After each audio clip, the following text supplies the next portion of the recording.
honorable teachers, parents and media friends. I am Samuyelu of grade 8 and today I want to talk about something very important. How young people like us can influence our communities. Let me begin with a thought.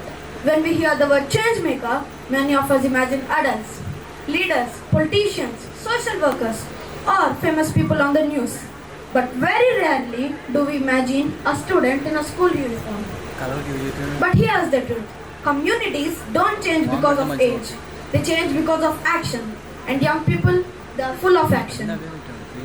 Influencing a community doesn't mean giving long speeches or leading big movements. Sometimes it starts with something very small. Let me give you an example.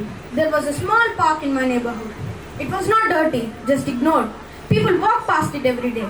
So, a team of few young people decided to clean it one Sunday morning. No posters, no announcements, just action.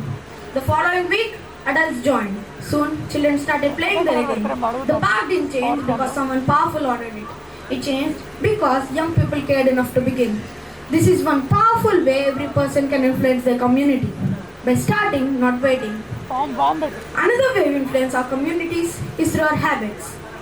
People often think that habits only affect the individual, but that's not true. When one child stands in a queue properly, others notice.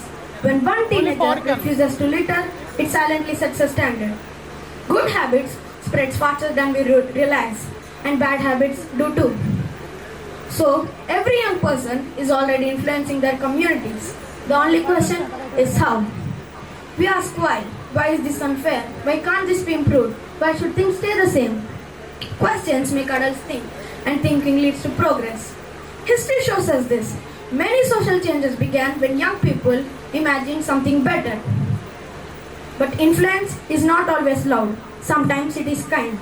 When a student helps a new child feel included, when teenager listens instead of judging, and when young people volunteer their time without being asked. Kindness is one of the strongest weapons a community can have. So, how can we as students influence our communities? First, be responsible role models, even when no one is watching. Second, take small initiatives instead of waiting for big opportunities. Third, use our voices respectfully to question, suggest and improve.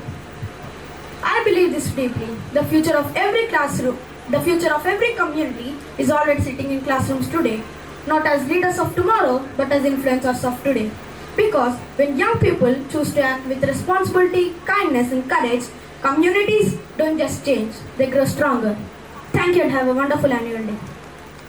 Wow.